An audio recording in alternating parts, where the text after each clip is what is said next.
right, this is episode 5. We are coming live to you. I'm fired up. We got a good one, Otis. How are That you was feeling, good. man?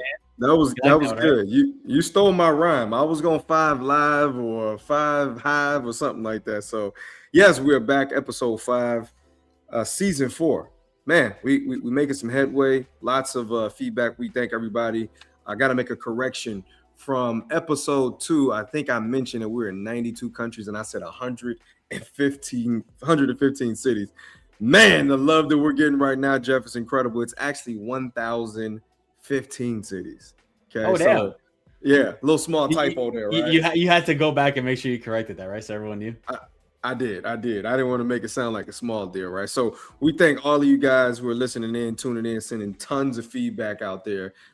Just grateful to see that we're actually helping people, man. So Mhm. we want to jump into our topic today because we're trying to keep these a little bit more quaint and to the point so that we can help you guys. By the way, we receive feedback, we respond to it just like that. So We also really received grateful. suggestions. So Yeah. one of you guys suggested this topic, so we're giving it to you. So shout out to you that slid in the DMs, made the suggestion. This one's for you. Yeah, I love it. I love the interaction. By the way, Jeff mentioned on the last episode that we were going to be doing a merchandise giveaway.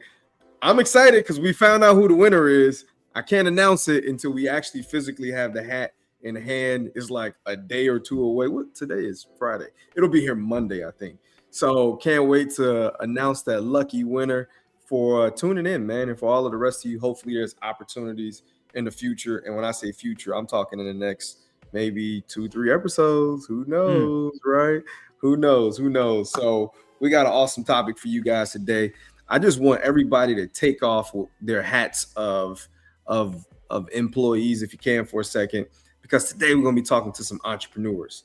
You know, the feedback that we're getting is we want to learn more of this. And Jeff, I'll go ahead and let you introduce the topic of today for Alpha Mentality Podcast.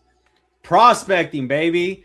Someone Wow. asked us, "Yo, can you guys talk about how you guys prospect?" And when that request came in, I was like, "Well, that's simple. Like, why do you want to know about that?" But you know what dawned on me is that there's different people in different phases of their businesses, right? So it's not as clear cut as it may seem. So I was like, you know what? I think we should give them what they want. And if people want to know how to prospect, I think it's helpful throughout various industries because every industry actually prospects when you really sit back and think about it. 100%. They're prospecting different people, different businesses, different demographics. So I think for us, let's hone in on kind of our industry and really show people how we have mastered these skills, because I think if you can master the art of prospecting, guys, you're going to have a really successful business. Would you agree? 100%. 100%. So some of us, we use different forms and methods of prospecting. You know, so if you're a little old school, you use these things called mailers, right? Anybody ever got something in What the the hell mail? is a mailer? Right. You see how old that is, right? If you go to one of these dinners, it's probably because you got something in the mail. Those are called mailers where they send stuff out. Okay, And yo, it's funny. I've actually, so the people that used to live in my home, they actually get those dinner cards to go here for like retirement advice. So that's a there you go, mailer. like Mastros or something like that. That makes sense. Those are mailers. Some of us, we get prospecting. We do some cold calling, right? No knock to that, where you got to smile and dial all day, right? Mm. But I'm going to talk about like just the definition for us with prospecting. Prospecting in simple, you guys, is fishing, right? But fishing for the right bait. So I want us all to make sure that we understand, like moving forward, when you prospect with a purpose for an intended buyer. So I don't know what that is. Maybe you run a daycare. I don't know. You need to go into communities that kids are growing in population. You need to prospect the right parents, right? Maybe you run a car dealership, okay? Certainly you don't want to be, no knock to Compton, right? But you don't want to be a Bentley dealership inside of, the wrong neighborhood, so to say, right? So prospecting is fishing, and fishing with the right bait. So I want to turn this over to Jeff because we kind of had a little bit of conversation today as a freestyle, and it's going to be probably more powerful than anything that we've ever written down because we do this all the time. Yeah. And like you said, it at first thought it's like prospecting, like it's Yeah. just a part of us. It's like teaching people how to walk, right? So let's break into the topic, right? Because we want to be pretty short, simple, sweet, to the point with this, right? So let's start the discussion here. Prospecting, Jeff. When we prospect and what we do in our industry, and this is a application to every industry, what are some important things to just kind of just look for? Or maybe you're out and about and you're thinking about, like, man, somebody, how do I find the right person? What goes through your mind? I'm just like, for the listener right now, well, how do they prospect? Like, what should we be paying attention to? What goes Mhm. through your mind? Well, first, I'm actually what's going through my mind is the person that I'm actually looking for, and I think that's where a lot of like the beginners kind of fall short is they're just prospecting anyone that walks, and that's what can kind of really lead to some frustration if you don't know what you're looking for. How do you actually find it? So, I'll give you some examples in our business. We're looking for a very specific demographic, right? Should we give them an acronym so they can remember this? Sure, why not? Go for it. Okay, let's use an acronym. I want you guys to remember the word macho. Right? That's an acronym that we use, right? What does that stand for? No, put your guns away, dude. Macho. The M stands for married. The kind of person I'm looking for is ideally, I probably want someone that's married, especially in our industry. I want you to really take this from our industry, okay? Obviously, we're in finance, so married couples, they gotta have their finances in order, right? So married. The second thing in the A is age. We're looking for people that are a little bit older, right? We don't want the 18-year-old. No offense to you 18-year-olds that may be listening to our podcast, but Yes. you barely learned how to wipe your butt yesterday, so you're not really too worried about your finances. We So love our 18-year-olds. Keep listening. yeah. Keep sending the love. They're actually the ones that share us on Instagram too. So age, we just want someone with a little more maturity, a little more wisdom, right? Because it's just going to make sense for them. The C is children. If I see someone walking down the street and they got children, first thing I'm thinking about is like, I wonder if they have a trust set up. I wonder if they have a college plan. I wonder if they have things in order for that child in case they weren't here. All this comes to my mind. So I'm looking for people with children, right? Where am I at? H. I'm looking for homeowners, right? If someone has a home, they're doing all right for themselves. But also, what does the home need? The home needs protection. It goes very well hand in hand with what we do in business. The last one is we're looking for the occupation. Okay. This one's going to sound a little mean, but I'm just going to keep it blunt with you. It's going to be hard to help someone in finance that's not really making some money. And what I mean by money is, you got to be bringing in an income, right? It's hard to help you out if you're unemployed with your finances. I mean, Facts. I get it if you just recently got employed and you're moving some stuff over, but if you've been unemployed for a while, it's a little rough. So we're looking at someone making a pretty decent income in a household. So we're looking at their occupation. So that's macho. Otis, when you hear the term macho, right, and you're walking down the street, tell me about your antennas. What's going through your mind as you think about macho? I think straight to a business mind right away. The reason why you were so specific is because the key word here, I wish we had like keywords to pop up on the screen, like right here, right now. That is called demographic. Okay. It's the reason when you look at a TV commercial, there is a Mercedes-Benz commercial that happens, right? And there's generally this older middle-aged guy who is picking up a car for his woman. Okay. Yeah. Now, that's not to say everybody can't drive a Mercedes Benz. Okay. But they have a certain demographic. Just on the other end, it's the reason why Ferrari doesn't have it, because they have a certain demographic. You look at other demographics, you look at Walmart versus Target. How many of us right now know that there is a great difference? If you don't believe me, just go to Facebook, Instagram, and go type in Walmart incidents or something like that. There's demographic. So what Jeff is saying is what macho does for us is what you need to do when you're prospecting.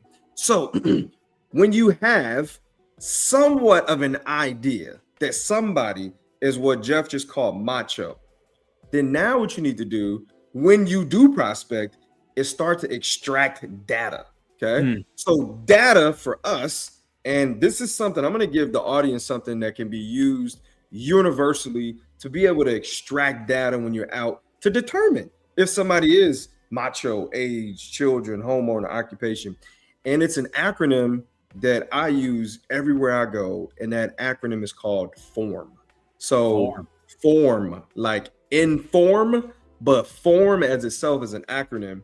that if I'm at a dinner party, if I'm out and about, maybe taking my kids to the park, maybe I'm out with my wife, maybe I'm invited to some place and I just don't know how to talk, I just don't know how to prospect, then what I do is that I just form. So write this down real quick. When in doubt, form it out. Look So at you. F, Look at you you like that dropping one? bars. You like that? I told you I had to rhyme at some point today, right? So form is a simple acronym. It stands for family, occupation, recreation, message. Very simple. If I'm out and about, that says me and Jeff, and I'm just now meeting him for the first time. What is a person's number like one thing that they do when they're new to prospecting? They're very awkward.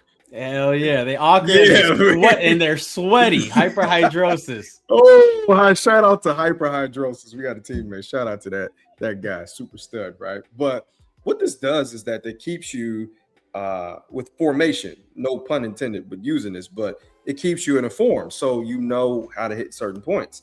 So form, family. So let's talk about this. So Jeff, I'm out with you and I don't know you, but I see you got your daughter, you got your wife at the park, and we just kind of in the same vicinity, and we're just two guys. Okay. What I may say is something like this. Jeff. I mean, I can't call you Jeff because I don't Yeah, know I was you. gonna say, I was But like, I damn, mean, you know me that fast, right? you're like, Father, is that you? You're much I'm darker than I saying, would have pictured you, father. so before I go into form, I have to introduce another thing. I may say, I have to compliment you. That way I'll break the ice so I can break the barrier. I may say, man, you made a beautiful child, man, all by yourself there, dude, right?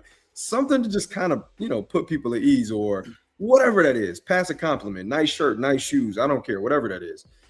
And now you go into form. And when you form, you want to ask some things like, where you from? You live here locally? Like, wow, maybe you're getting a little bit further into discussion. That leads you. Okay. So form is meant to extract data. So family. So Jeff, I'm gonna let you introduce the next one because I don't want to talk too much here. But the next part of this is occupation. When we say occupation and we're trying to mix that into the rapport building and breaking the ice, what does that mean in not in theory, but when we're live with somebody, when we're talking about occupation? Provide us with an example. Yeah, so let's say for example, I'm taking Lele to like Chuck E. Cheese, right? And I'm sparking conversation with a mom or dad or both of them, and I'm just talking to them. Usually, the times that I go to Chuck E. Cheese makes what I do very, very simple. I'm going in the middle of a day on a Tuesday. There's not that many parents that can be there on the middle of a day with Tuesday. So if I'm already talking, I'm like, hey, I'm curious, what do you do to be here on a Tuesday? Right there, I'm already finding out what each of them does to allow them to have that kind of time schedule. So right away, it's not awkward, but it's just, hey, dude, I have a reason to ask you this question. Like, what are you doing here? And naturally, the cool part is when you ask a question like that, they kind of ask you, They right? do. Like, it's like, I'm curious, what do you do? Oh, glad you asked. And then you kind of tell them what you do. But that's an example that I would give for occupation. It's always find a way to kind of sneak. I wouldn't say sneak that in there, but you want to extract it because you want to know, are they employed? Right? Like That's true. roughly what kind of income are they making? Like think about what you do. It's gonna make a lot more sense.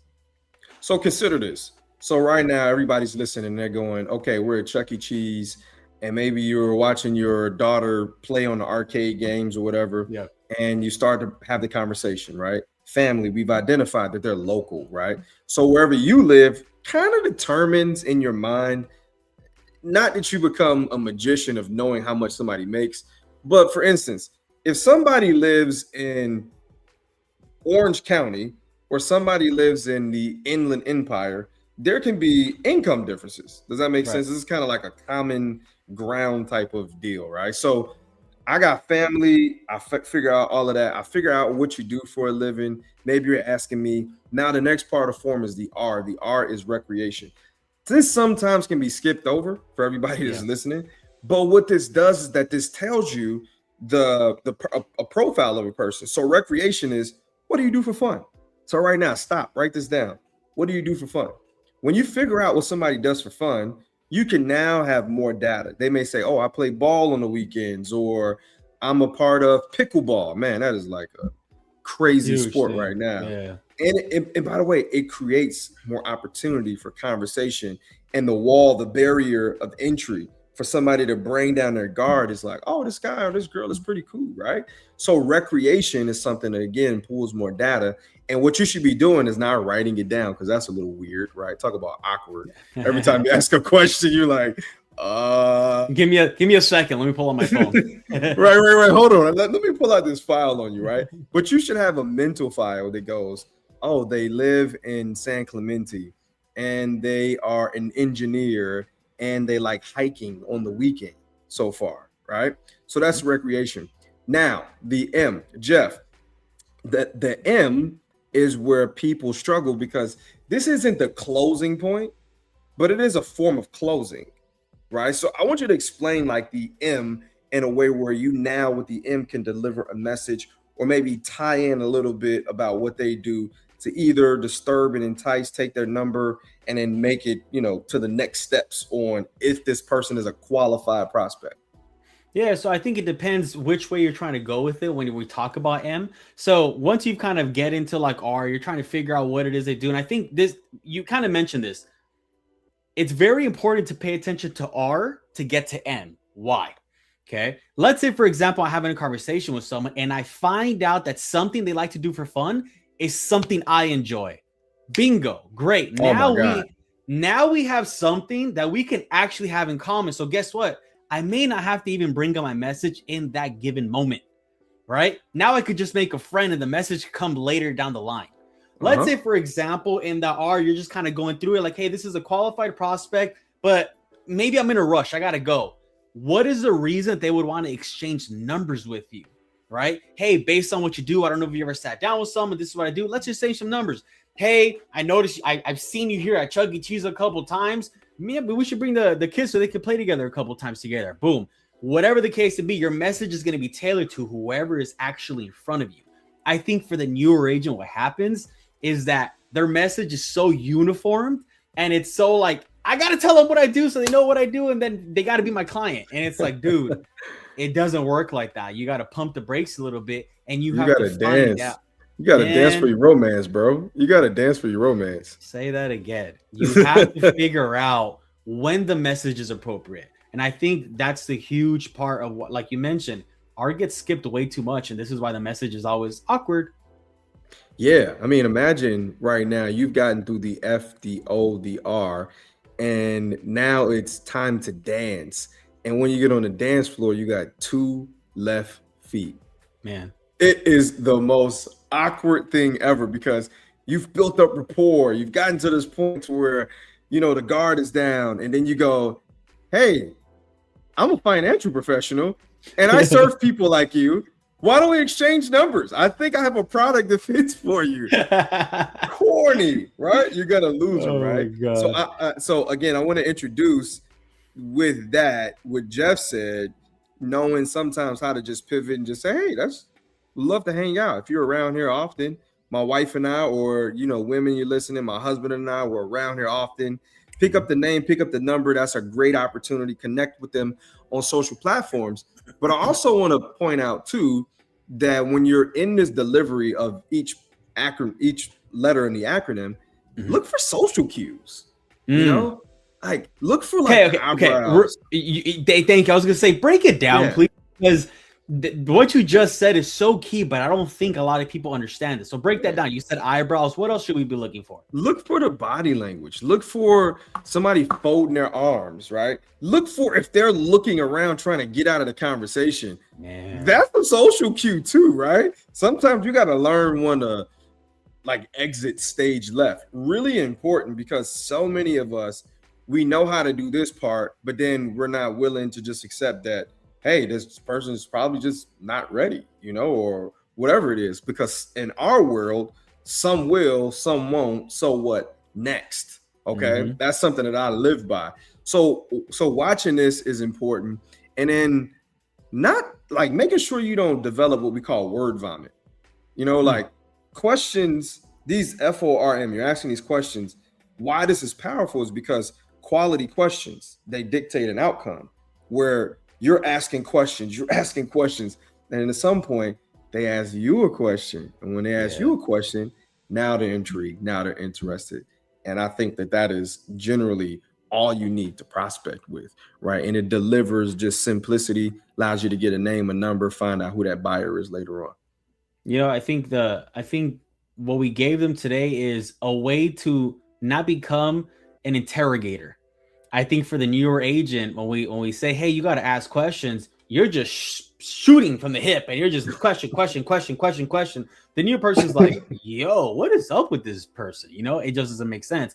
What we're trying to give you in form is an outline that you can follow. That you don't need your little notepad around. You're just collecting that data.